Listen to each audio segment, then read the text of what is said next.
નમસ્કાર, હું છું મિત્તલ અને આપ જોઈ રહ્યા છો ચક્રવાત ન્યૂઝ।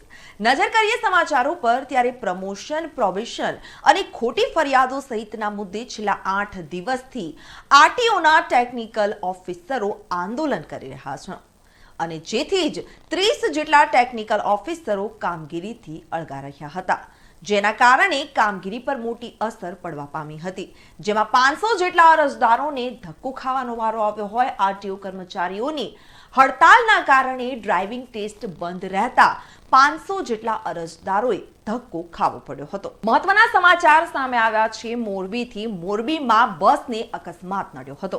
મોરબીના આમરણ નજીક ખાનગી બસને અકસ્માત નડ્યો હોય। બસ પલટી મારી જતા 16 જેટલા મુસાફરો ઈજાગ્રસ્ત થયા છે। બસમાં 40 થી વધુ લોકો મુસાફરો સવાર હતા અને મહેસાણાથી દ્વારકા પૂનમ દર્શને જતા સમયે આ અકસ્માતની ઘટના બની હતી। તમામ ઈજાગ્રસ્તોને મોરબી સરકારી હોસ્પિટલ ખાતે ખસેડવામાં આવ્યા છે।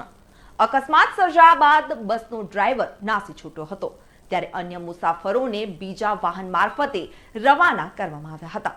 નજર કરીએ આગળ સમાચારો પર ત્યારે મહેસાણા જિલ્લામાં 5 વર્ષથી નાના બાળકોને મનોરંજન સાથે પાયાનું શિક્ષણ આપતી 189 આંગણવાડીઓ એવી સ્થિતિમાં છે જેને પોતાનું જ આંગણું નથી, એટલે કે આંગણવાડીનું મકાન જ નથી। ગ્રામ્ય અને શહેરી વિસ્તારોમાં ક્યાંક મકાન ન હોવાથી તો ક્યાંક જર્જરિત હાલતમાં મકાન હોવાને કારણે ભાડાના મકાનમાં આંગણવાડીઓ ચાલી રહી છે, જેના ભાડા પાછળ 5 વર્ષમાં રૂપિયા 4 કરોડ 20 લાખ જેટલો ખર્ચ કરી દેવામાં આવ્યો છે। આટલા ખર્ચમાં 35 જેટલી નવી આંગણવાડીઓ બની શકે છે।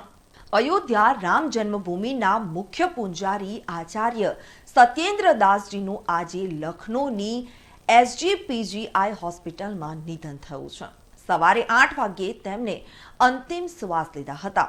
તે ઘણા સમયથી બીમાર હતા અને થોડા દિવસ પહેલા તેમની તબિયત અચાનક બગડી ગઈ હતી।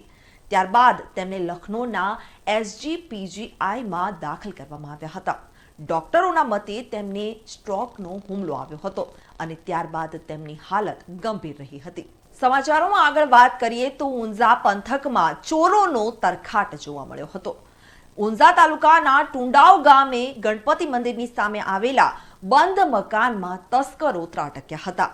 તસ્કરોએ દરવાજાનું તાળું તોડી ઘરમાંથી સોના ચાંદીના દાગીના અને રૂપિયા 1 લાખની રોકડ મળી કુલ રૂપિયા 1,48,500ની મત્તા ચોરી કરી ગયા હતા। ઊંઝા પોલીસે ચોરીનો ગુનો નોંધી વધુ તપાસ હાથ ધરી છે।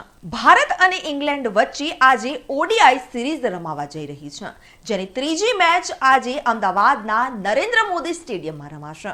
આ દરમિયાન આજે લોકોએ ટ્રાફિકમાં ન ફસાવવું પડે તે માટે AMTSની વધારાની 104 જેટલી બસો દોડાવવામાં આવશે, જેમાં 13 રૂટની 79 બસો અને 5 રૂટની 25 બસો દોડાવવામાં આવશે, એટલે કે કુલ 18 રૂટ પર વધારાની 104 જેટલી બસો આજે દોડાવવામાં આવશે। સાથે જ જણાવી દઈએ કે આજે મેચના લીધે સ્ટેડિયમ તરફ જવાનો રસ્તો બંધ રહેશે। નજર કરીએ આગળ સમાચારો પર ત્યારે સુરત શહેર ટ્રાફિક પોલીસનો એક વિડીયો વાયરલ થયો છે। પાર્કિંગ વાળા બોર્ડ પર પોલીસ જવાન સ્પ્રે મારતા નજરે પડ્યા હતા। નોર્મલ હોસ્પિટલ સિવિલ 4 રસ્તાનો આ વિડીયો સામે આવ્યો હોય। આ વિડીયો વાયરલ થઈ રહ્યો છે।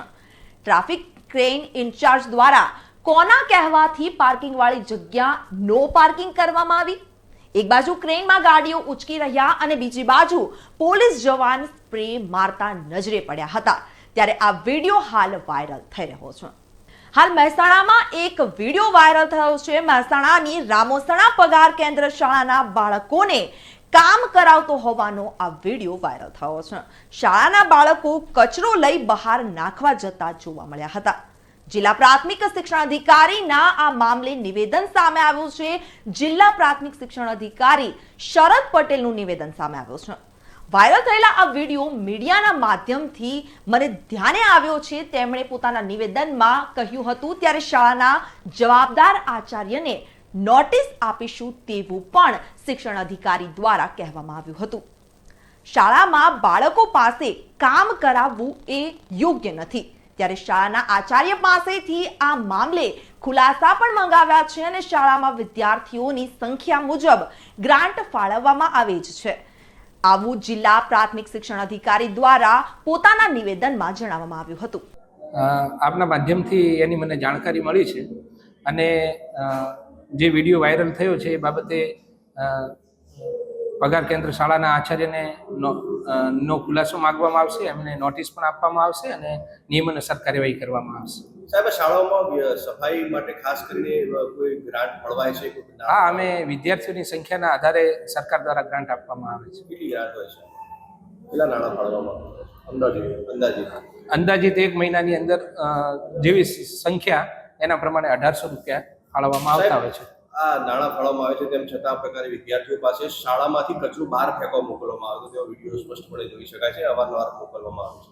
જો વિદ્યાર્થીઓ કહી રહ્યા છે. ચોક્કસ એ ધ્યાનમાં આવ્યું છે અને એના માટે આપણે જે કાર્યવાહી કરવાની થતી હશે અને શિક્ષાત્મક પગલાં લેવાના થતા હશે એ લઈશું. આ કામ કરવું યોગ્ય ગણી શકાય? એ સ્વાભાવિક રીતે ના ગણી શકાય.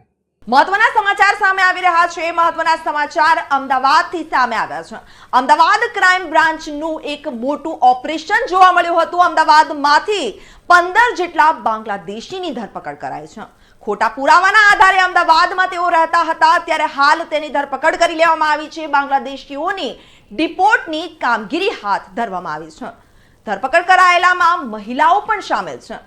ગૃહ રાજ્યમંત્રી હર્ષ સંઘવીએ આ બાબતે ટ્વીટ કર્યું છે. ત્યારે હાલ મહત્વના સમાચાર કહી શકાય, અમદાવાદમાંથી 15 જેટલા બાંગ્લાદેશીની ધરપકડ કરવામાં આવી છે.